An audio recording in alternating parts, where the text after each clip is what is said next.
Kekristenan hari ini adalah kekristenan yang pudar, garam yang hambar, terang yang redup, menjadi kekristenan tanpa salib.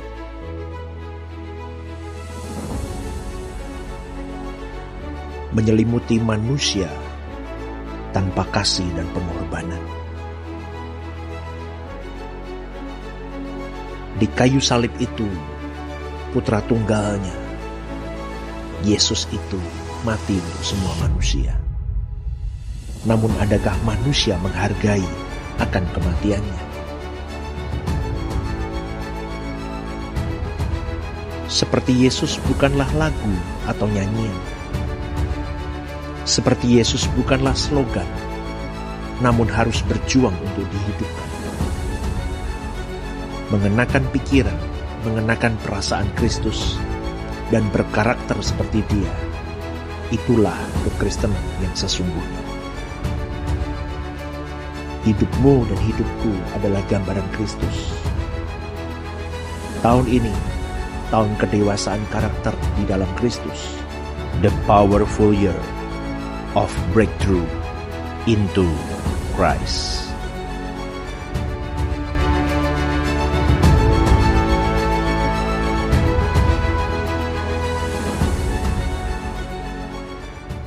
Tuhan Yesus, kerinduan hatiku, mutiara tak ternilai harta milikku.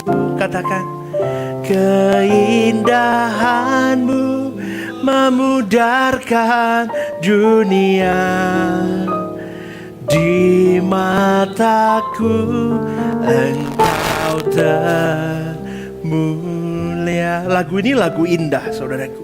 Lagu yang bagus, lagu yang nadanya enak, kata-katanya baik.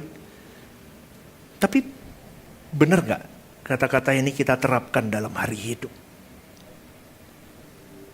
Ini yang harus menjadi pertanyaan kepada kita.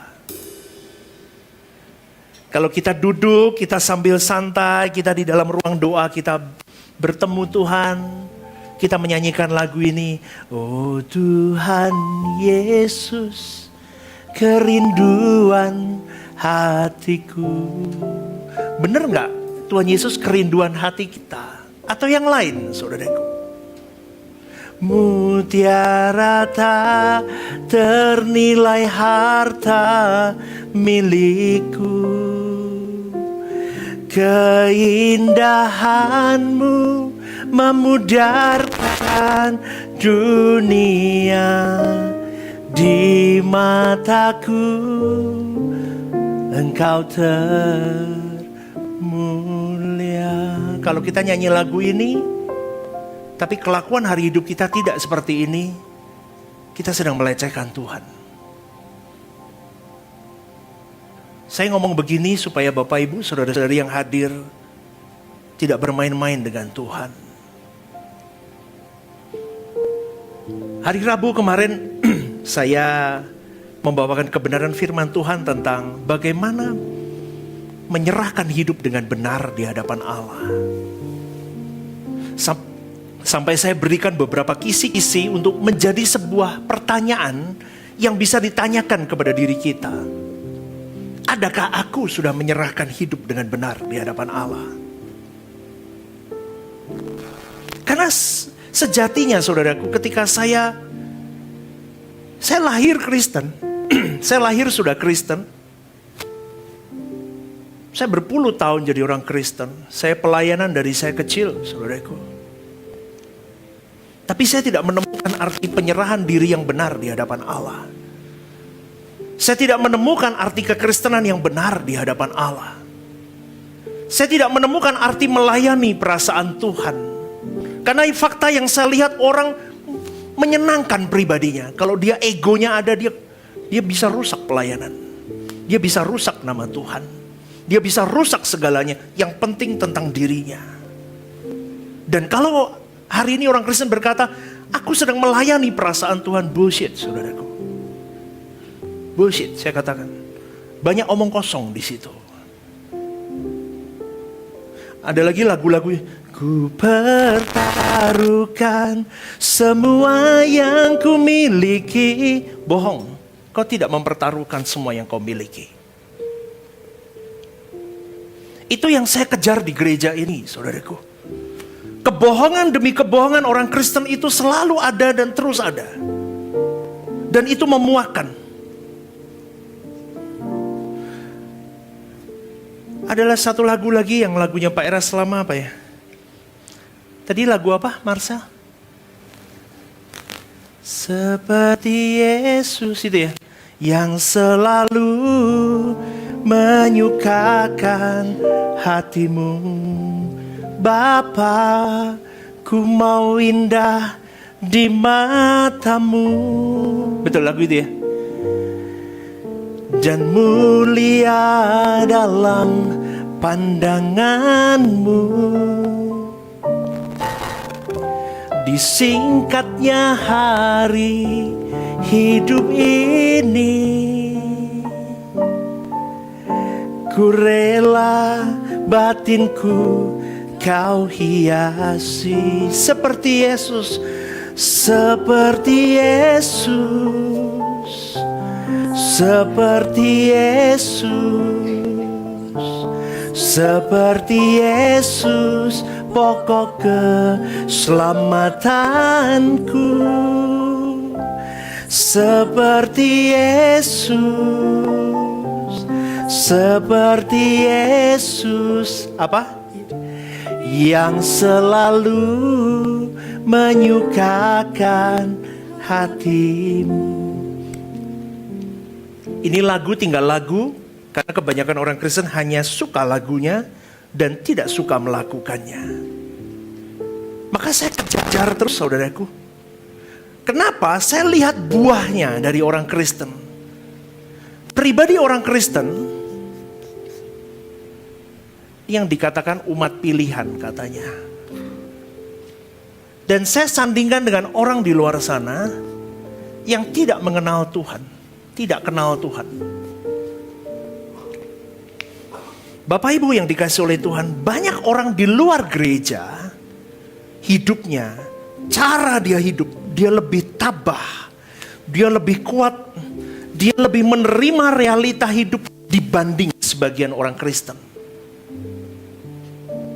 Kenapa pastor ngomong begitu? Karena mereka tidak manja. Mereka tidak manja menghadapi ganasnya kehidupan ini. Mereka terima keadaan hidupnya sebagai sesuatu yang tidak bisa saya hindari. Mereka berkata begitu. Bahkan orang di luar sana berani berkata, ini takdirku, ini nasibku, aku lakukan saja bagianku. Dia menerima dengan rela. Bagaimana dengan orang Kristen hari ini? Orang di luar gereja, kesulitan-kesulitan hidup, semua problem hidup yang dia hadapi berat seberat apapun, mereka anggap tidak lagi menjadi berat karena itu menjadi bagian dari hidupku. Dan melalui kejadian itu, mereka melatih yang namanya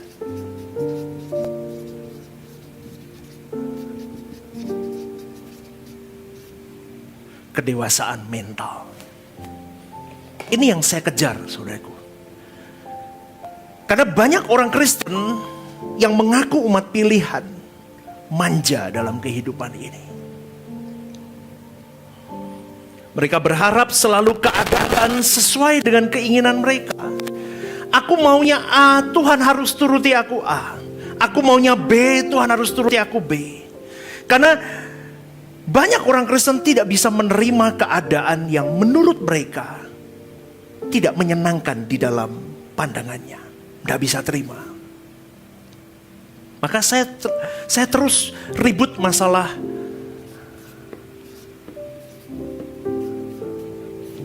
pray until something happen. Salahkah pastor? Tidak salah. Tetapi kalau di dalam dirimu sudah salah, kau sedang memaksa Tuhan untuk melakukan apa yang kau kehendaki, bukan kehendaknya.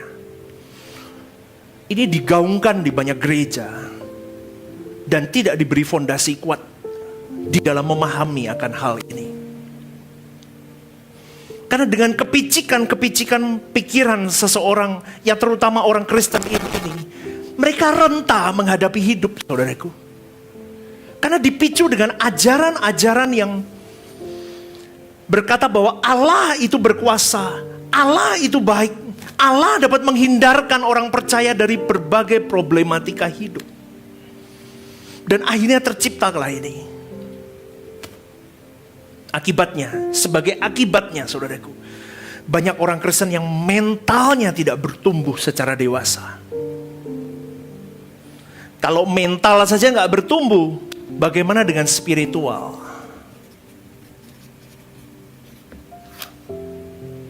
Coba renungkan ini saudaraku. Ini fenomena kekristenan beberapa dekade ini. Tuhan memang baik, Tuhan memang berkuasa. Tetapi bukan berarti kebaikan dan kuasa Tuhan dapat dimanfaatkan untuk menghindarkan kau dan saya dari masalah. Justru saudaraku, dari masalah hidup itu adalah berkat Tuhan. Katakan amin. Berkat Tuhan untuk mendewasakan kau dan saya. Kalau kau dan saya mau dewasa, mau grow up, kita harus mengalami yang namanya masalah. Dan mestinya saudaraku, orang percaya memiliki, jadi gambarnya begini, kalau mau saya gambarkan begini.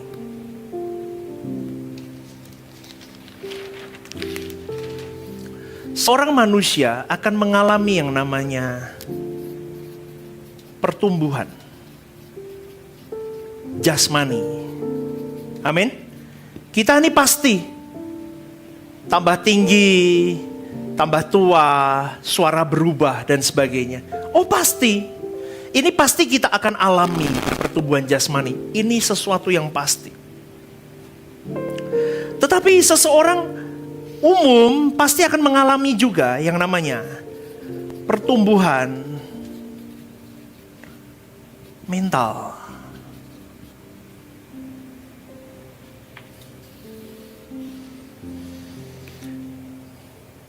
Mestinya saudaraku, makanya saya selalu ngomong di sini. Dulu kita punya kesalahan-kesalahan yang fatal. Mau saya minum dulu ya. Dulu kalau ada orang baru join, ayo mau pelayanan yuk, pelayanan nggak bisa saudaraku. Nggak boleh. Nanti malah jadi kacau di pelayanan. Orang baru pindah gereja masuk, ayo pelayanan nggak bisa. Kenapa? Kenapa saya katakan ini? Biar dia duduk dulu, dia belajar kebenaran dulu. Mungkin dari gereja yang lalu dia punya luka, pindah ke sini. Belum sembuh. Kok bawa masuk pelayanan, rusak pasti pelayanan itu. Amin. Saya ngomong ini, saya ngomong apa adanya. Dia bawa luka di situ. Dia luka dengan teman pelayanan kah, dengan gembalanya, dengan ibu gembalanya, dengan siapapun. Kok bawa di sini tidak di recovery, disembuhkan dulu, kok langsung suruh pelayanan, pasti akan melukai. Kenapa? Karena pertumbuhan mentalnya belum jelas. Karena seharusnya orang percaya yang dikatakan umat pilihan itu punya kedewasaan mental yang lebih. Makanya pelayan Tuhan harus punya kedewasaan mental jauh lebih dari orang di luar sana. Bahkan orang di dalam gereja kok harus lebih mental, Bu. Jauh dulu. Setelah kedewasaan mental, baru kita berbicara tentang pertumbuhan rohani, spiritual. Tapi ini jenjangnya, saudaraku.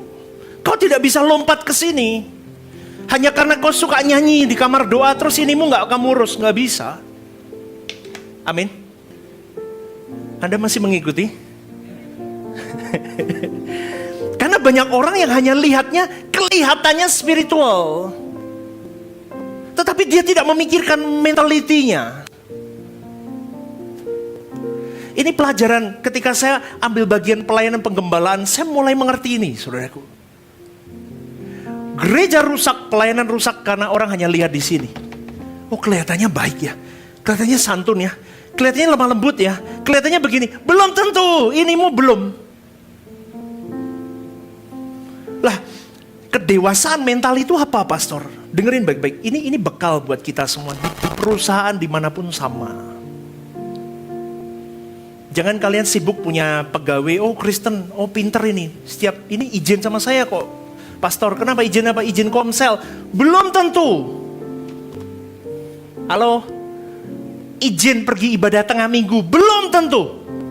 Izin pelayanan. Belum tentu. Izin latihan musik jadi worship leader. Belum tentu. Maka stepnya, kalau ini pasti, ini gak usah diomong, pasti Anda bertumbuh. Anda makan bobok cukup naik nih. Amin. Ini belum tentu. Lah, ini langkah yang harus diambil, saudaraku. Kedewasaan mental itu adalah kedewasaan yang bertalian dengan kemampuan seseorang bermasyarakat, beradaptasi dengan lingkungan, dan kemampuan seseorang memiliki kecerdasan menghadapi hidup di dalam persoalan-persoalan umum. Itu kedewasaan mental. Bagaimana bersosialisasi lah, gitu aja. Sosialisasi. Hal simple yang selalu saya ajarkan di traktir orang gimana. Kalau ketemu orang tua gimana, ngomong sama orang tua gimana, ngomong sama orang-orang yang harus ini dan itu bagaimana. Semua hal tentang moral umum, ini porsinya di sini.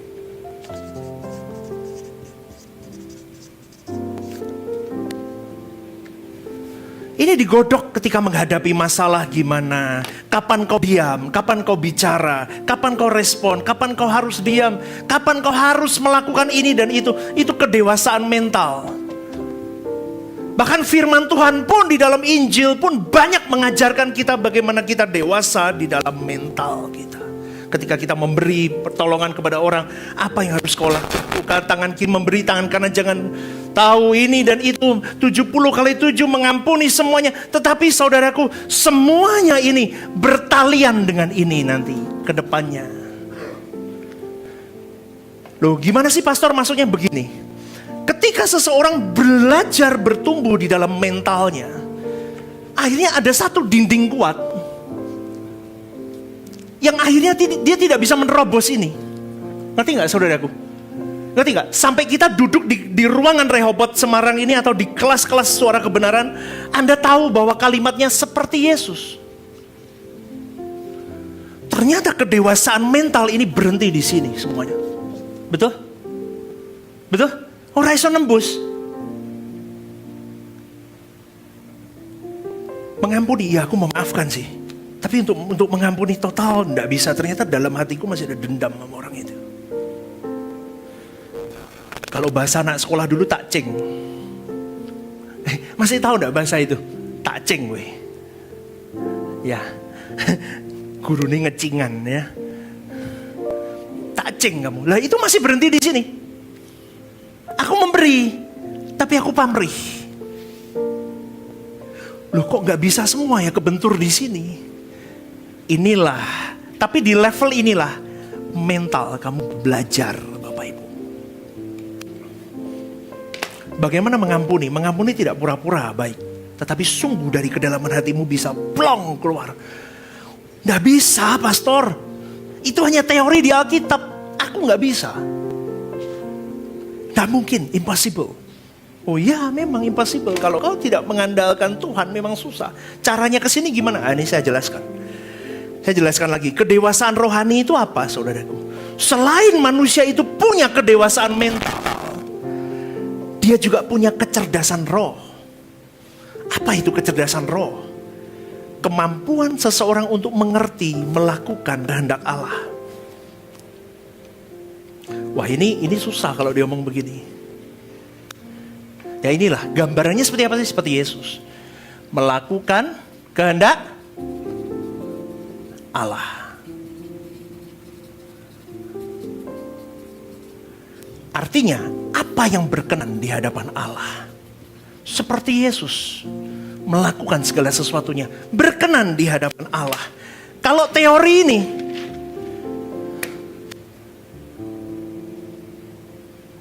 tidak berkenan akhirnya. Karena mauku, kehendakku, bukan kehendakmu Tuhan. Ini Anda hati-hati loh, Anda harus belajar dengerin ini baik-baik. Karena banyak orang tidak berjuang di sini. Maka seperti yang selalu saya katakan di renungan pagi, kodrat, kalau hari kemarin ya saya katakan begini, kesucian hidup itu bukan gift, bukan karunia, tapi perjuangan. Amin, saudaraku. Kesucian hidup itu perjuangan. Hasil dari perjuanganmu yang berjuang hidup terus benar untuk menguras kodrat dosamu sampai engkau berposisi kodrat ilahimu penuh dan kodrat dosamu habis. Sampai di titik permanen ketika engkau disakiti orang, engkau tidak melawan. Kau belajar untuk mengampuni. Ketika engkau dikecewakan orang-orangmu, kau tidak reaktif apapun, kau belajar mengampuni. Ketika nama baikmu dirusak di luar sana, kau diam. Kadang orang yang merusak nama baikmu adalah orang-orang yang dulu pernah kau tolong, betul? Betul? Dan itu menyakitkan kau. Tapi kau lihat kelakuan mereka seperti itu dan kau diam. Itu kau sedang mengosongkan kodrat dosamu dan kau sedang mengisi kodrat ilahim. Katakan amin, saudaraku. Itulah pertumbuhan spiritual.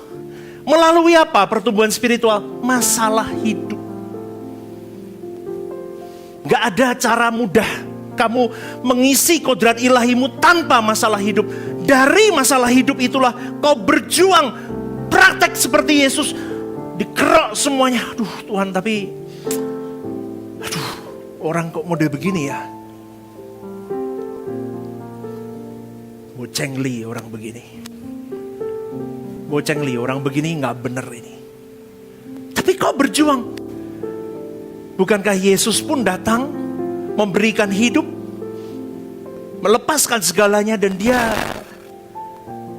bertemu dengan banyak orang-orang yang bocengli. Amin. Luki kok ibadah satu ngantuk apa kuliah ini? Amin. Ini kita harus mulai mengerti, saudaraku.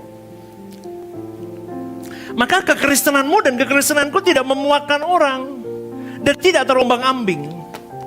Kalau jemaat hanya diajar menjadi Kristen berarti memiliki hak istimewa. Oh ya, kau istimewa karena kau dipilih, umat pilihan. Oh betul.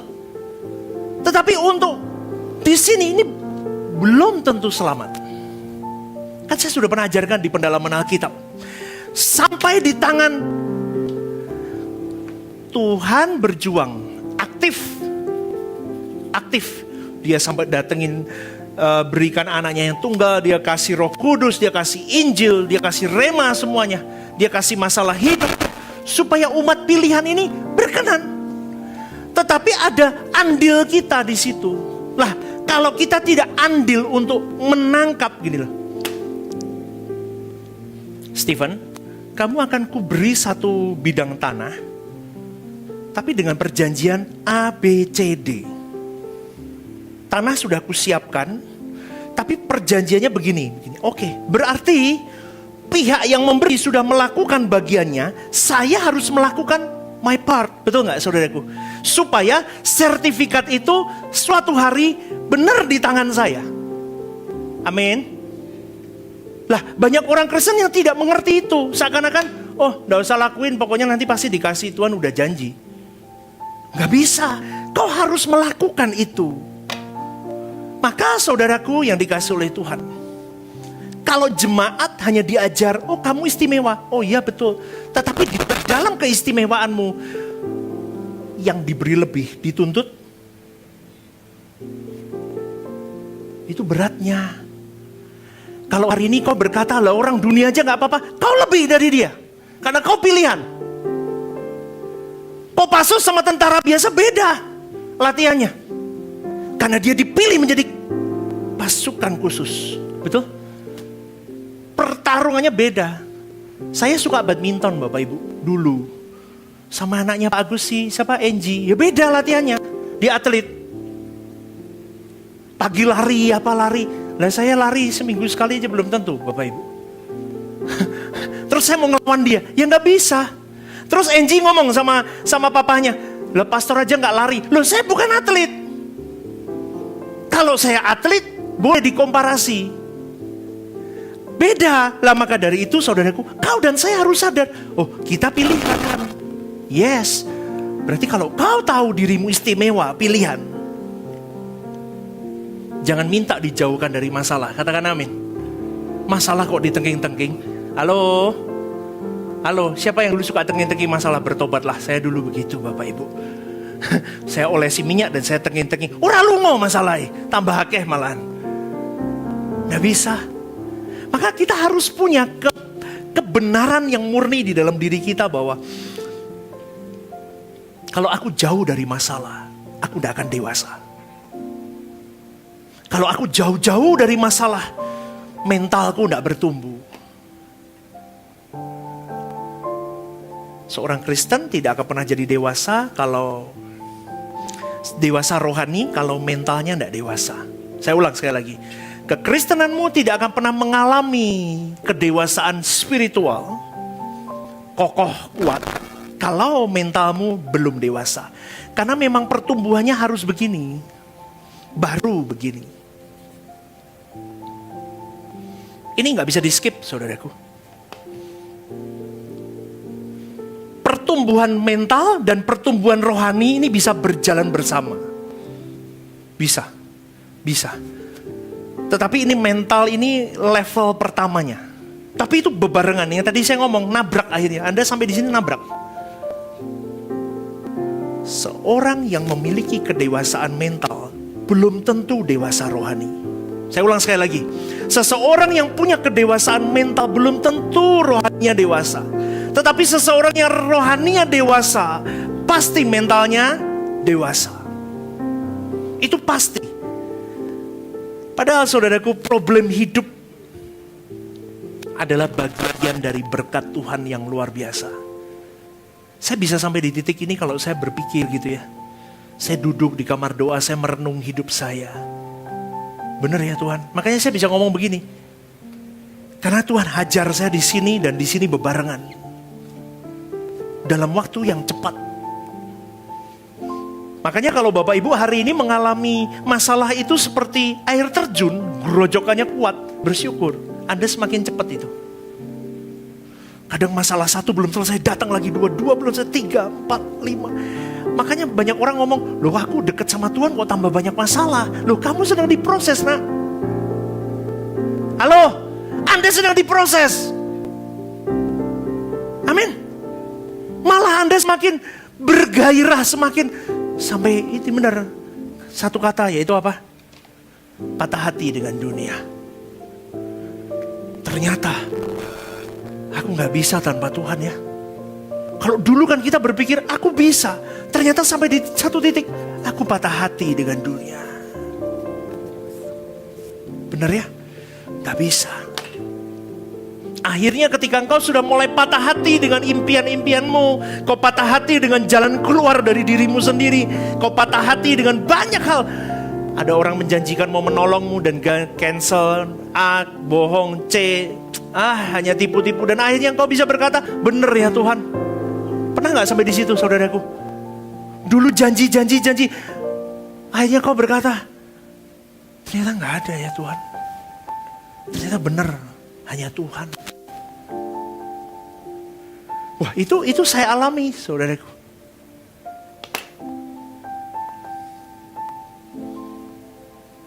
Pelayanan itu paling berat karena berurusan dengan banyak model manusia di dalamnya. Susah. Makanya kalau Anda mau benar-benar dihajar habis, ambil bagian pelayanan. Betul. Saya ngomong ini apa adanya. Masuklah dalam pelayanan. Terjunlah. Dan lihatlah. Makanya tadi pagi saudaraku, salah satu teman saya penulis buku. Bagus loh, dia nulis begini. Kalimatnya bagus, dengerin ya. Para petobat baru jangan langsung diburu untuk terlibat pelayanan yang mendalam dan seru. Dengerin kalimat nih. Karena di sana akan banyak bertemu, penampakan dan relasi yang mengharu biru. Beri waktu untuk bertumbuh dulu, supaya fondasi dan akarnya kokoh selalu. Dan mereka tetap mekar kalaupun saat ketemu masa sukar. Karena nanti banyak berjumpa dengan ketidaksempurnaan. Bahkan mungkin terkejut dengan hal-hal yang tidak terpikirkan. Karena semua masih di dunia, semua masih manusia. Yang sempurna hanyalah Dia, Allah kita. Amin, saudaraku. Ini kalimat, berikan tepuk tangan dong. Kalimat ini tadi pagi saya lihat, menyentak saya, benar juga ya. Bapak Ibu, hari ini masalah tidak harus di pelayanan gereja, di rumah tanggamu, ekonomi sulit, kesehatan, pertemanan, semuanya itu kau saring semuanya, kau jaring semuanya. Kau gunakan untuk menjadi sebuah vitamin untuk kau tumbuh di dalam mentalmu. Karena problem hidup itu bisa jadi nutrisi jiwa yang bisa mendewasakan kau dan saya. Itu pasti. Karena kalau kita semakin dewasa, kita bukan lagi menganggap masalah hidup itu sebagai rintangan, sebagai gangguan, sebagai sesuatu yang harus kita tengging dan kita singkirkan, tetapi menjadi sebuah nutrisi jiwa yang memang ini aku butuhkan. Hidup tidak bisa jauh dari masalah. Mati pun ada masalah kalau kau tidak di dalam Tuhan. Maka hidup manusia itu tidak jauh dari yang namanya masalah hidup. Maka bersyukurlah kalau hari ini kau berdampingan dengan masalah-masalah hidup yang banyak.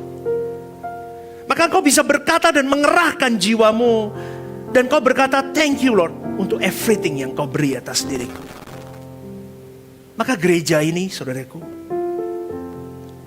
saya tidak ajarkan untuk Anda bisa menemukan jalan keluar dengan mudah melalui persoalan hidup. Karena saya tidak mau merusak mentalmu, saya tidak mau merusak kerohanianmu. Saya mau bawa diri kalian benar-benar mengerti bahwa kehidupan yang sesungguhnya itu berat dalam hidup ini.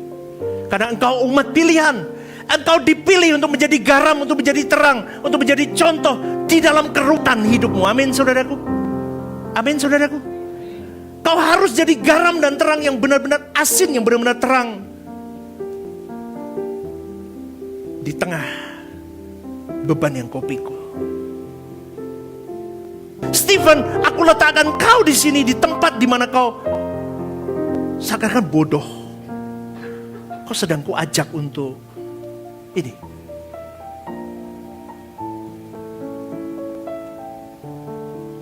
Dan goal kita sini,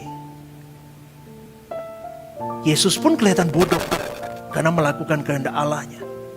Betul gak, saudaraku? Yesus bodoh loh. Kalau orang dunia ngomong ngapain? Sampai hari ini aja kalau kita lihat, saudaraku, teman-teman saya dulu waktu saya kuliah, Yesusmu pakai kolor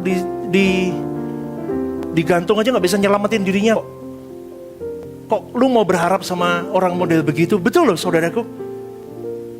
Dia aja gak bisa turun kok. Dia nggak bodoh. Tetapi itulah kekristenan yang sesungguhnya, bahwa kita bisa berkata, kau tidak mengerti inti dari kekristenan. Kalau kau mengerti inti dari kekristenan, kau akan takjub dengan apa yang dilakukan Tuhan. Kedewasaan mental itu harus kau alami. Katakan amin, saudaraku. Rohani pun harus kau alami. Mental, rohani harus.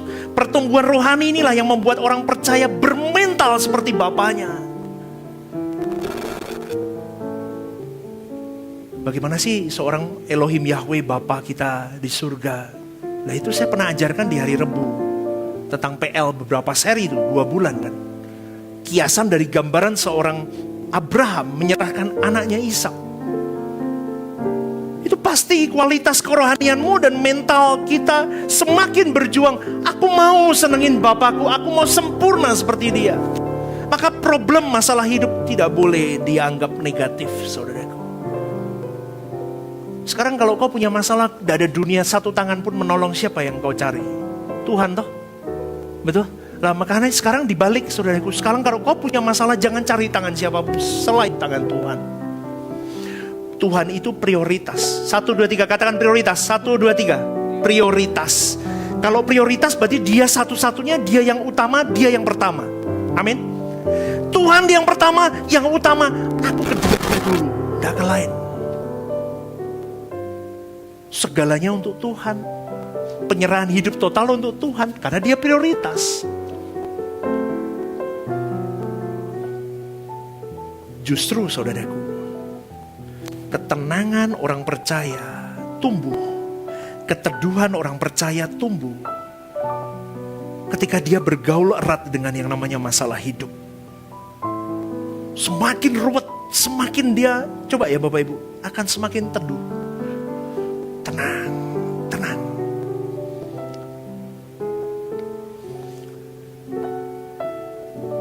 Dan itu butuh jam terbang. Saya ngomong begini, saya tidak ngomong saya selebih, enggak saudaraku, tapi itu butuh jam terbang. Dan jam terbang itu membutuhkan waktu yang panjang untuk engkau bergaul erat dengan Tuhan.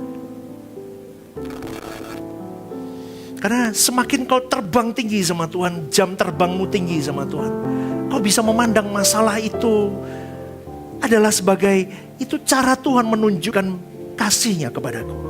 Halo? Ini paradigma kita dirubah. Semakin ruwet itu, dan semakin tidak ada jalan keluarnya, semakin dia mencintaiku. Semakin aku menemui banyak jalan buntu dalam hidupku, semakin aku berkata, Kau sungguh baik padaku Tuhan. Lah, orang bisa sampai di level itu. Ini dibutuhkan ini saudaraku. Sampai kau tidak ngeblame ke Tuhan, mencurigai Tuhan dan mempertanyakan, where are you Lord? Karena dengan problem hidup itu kita digarap semakin dewasa. Semakin berat, semakin sulit, semakin kencang tekanannya. Kau semakin khusus di mata Tuhan. Halo? Semakin kau dibombardir. Yang lain kok gak gitu, aku kok begitu ya. Saya pernah bertanya itu berkali. Tuhan aku mau ajak kamu lebih Stephen. Tapi kadang masih salah. Dulu pertama-tama penggembalaan itu masih salah. Sekarang pun masih banyak salah. Saya banyak bertobat, aduh aturan aku gak usah respon begitu deh. Salah saya minta ampun sama Tuhan. Tapi sudah terlanjur, ngerti gak saudaraku? Kadang aduh ya udah deh, salah, minta ampun sama Tuhan, ampun Tuhan. Tapi kenapa sih Tuhan gini-gini? Kita negotiate sama Tuhan terus, doa sama, kita dipepet dengan banyak hal. Sampai saya ngomong sama istri, udah jangan mengeluh. Udah gak usah ngeluh. Gak usah menggerutu, udah. Bersyukur aja dengan masalah ini. Makanya kita punya slogan, semua bisa dilewati. Udahlah, gak usah punya mimpi, mobil bagus, rumah. Percaya deh saudaraku, tambah sengsara hidupmu. Amin. Kita lewati battle aja hari ke hari, udahlah saudaraku. Udahlah, itu kedamaian hidup yang goalmu apa?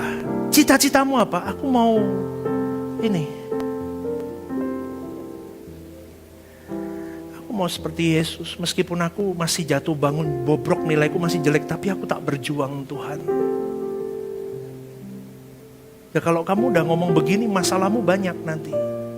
Berani gak? Duh, wani. Berani gak? Hah? Amin?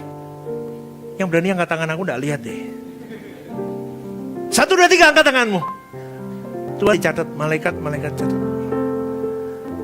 Nanti Anda digarap. Supaya kita berkenan melakukan kehendak Allah. Tambah hari tambah patah hati. Lihat tetanggamu jealous, hidupnya kok enak. Sekarang udah enggak, sampai patah hati dengan dunia. Udah, dia mau bangun menara 10-50 tingkat aja, biarin. Apa sih? Aku mau ke sana, ke langit baru, bumi baru. Udah nggak ada pilihan lain. Aku udah nggak ada cita-cita lain. Karena perjalanan hidup di bumi ini singkat. Aduh, maka kalau aku hari ini dipilih Tuhan, aku berkesempatan untuk bisa jadi bangsawan surgawi. Kenapa aku nggak sungguh-sungguh? Kamu udah dipilih jadi Kopassus. Masa kamu gak sungguh-sungguh latihan? Kenapa kamu gak berani? Kenapa kau gak berani luka? Kenapa kau gak berani invest untuk itu semua? Maka dari itu kalau hari ini kau punya battle, kita semua punya duri dalam daging. Aku gak tahu duri dalam dagingmu apa. Dan semua kita punya duri dalam daging yang itu tidak bisa kita lepas. Tapi bersyukurlah dengan duri dalam dagingmu.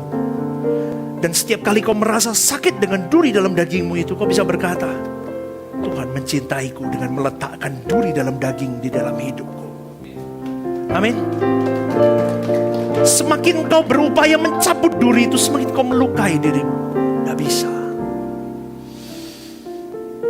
Maka bersyukurlah dengan keluargamu, anakmu, istrimu, teman pelayananmu, keluarga rohanimu di sini. Kita berjuang bareng-bareng mau jadi anak Allah yang benar di pemandangan Allah. Maka dibutuhkan proses, saudaraku, pendewasaan yang harus berlangsung sepanjang waktu hidup kita. Terus Tuhan mendewasakanmu dan mendewasakanku untuk melibatkan pikiran, perasaan, kehendak kita supaya semakin ini. Masalah itu kan melibatkan pikiran, betul gak? Kalau ada masalah, kadang sampai stres, sampai kita apa? Anxiety, napas sesak. Kadang gitu loh, saudaraku. Kadang sampai buang air gak berhenti. Kadang kalau kita memikirkan masa depan anakku gimana ya? Pikiran loh, saudaraku. Masa depan hidup kita gimana?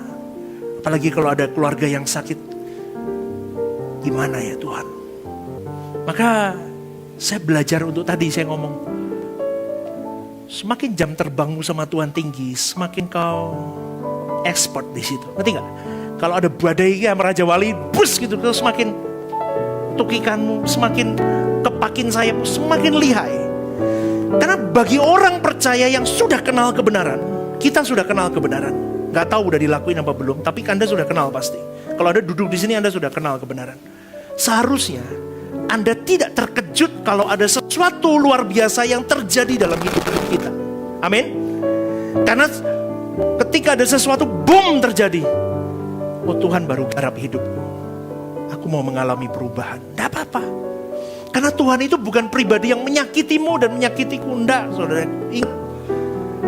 Jangan pernah ketika kau di dalam suntuk hidupmu, kau bertanya, kenapa kau lakukan ini kepadaku Tuhan? Kenapa kau gak sayang sama aku? Hei, itu stop.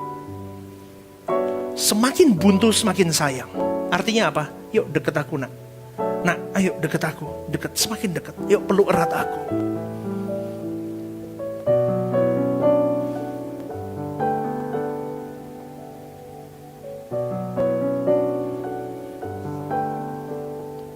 Keren ya, Kristen itu bener loh.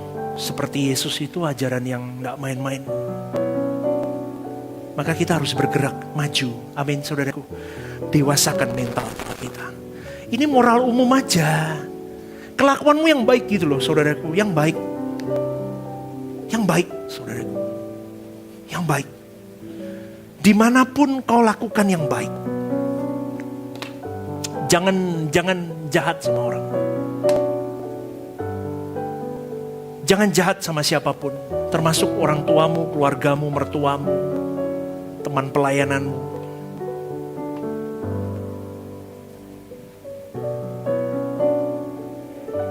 Karena kalau ini aja kamu gak bertumbuh, terus gimana mau ini? Di sosial media gak usah ribut berbantah doktrin. Amin. Amin. Anda merasa paling benar, belum benar karena kamu berbantah di situ. Sudah salah kalau Anda sudah berbantah di situ. Anda sudah salah. Kecuali di ruang teologi duduk. Memang dibuka ruangan itu untuk berdialog. Oh silakan berdiskusi, berapologet, nggak apa-apa. Tetapi kalau di media sosial itu bukan ruangnya. Amin. Di gereja pun, wah enggak perlu. Kecuali saya mengadakan, yuk duduk. Kita bahas berapologet. Kalau Anda berani menyanggah kalimat saya seperti Yesus itu melakukan kehendak Allah, kasih saya buktinya 3 sumber, tunjukkan ke saya. Itu baru betul. Itu orang edukasinya bagus, bukan pokoknya. Nah itu di Facebook di mana pokoknya. Nah itu bermasalah. Itu tidak menambah ini, apalagi ini. Semakin orang mau belajar kebenaran, lawang Stephen Lim aja begitu kok. Dia nggak akan mau. Gereja ini bukan gereja sempurna, saudaraku. Masih jatuh bangun, masih banyak salah. Tapi kalau kita di dalamnya orang-orang yang mau belajar sempurna akan baik. Amin. Maka hiduplah di dalam kebenaran, dewasakan mentalmu, maka baru kau bisa mendewasakan spiritualmu. Dan kalau kau berjuang dalam spiritual ini dewasa, semakin dewasa, kau akan bisa. Ini goal kita tahun ini. Apa bisa dalam setahun, Pastor? Nggak bisa, tapi nanti akan kita lanjutkan. Karena seperti Yesus itu butuh waktu panjang. Anda diberkati Tuhan hari ini. Berikan sekali lagi tepuk tanganmu yang terbaik. Yuk bangkit berdiri. Ibadah Rehoboth Semarang ada di setiap minggu jam 10 pagi di Pop Hotel. Dan setiap hari Rabu ada midweek service jam 6:30 malam di Pop Hotel. Home Usia Indah setiap Jumat minggu kedua jam 5:30 sore di sekretariat gereja. Ajak teman, keluarga, dan relasi Anda untuk dapat beribadah bersama kami.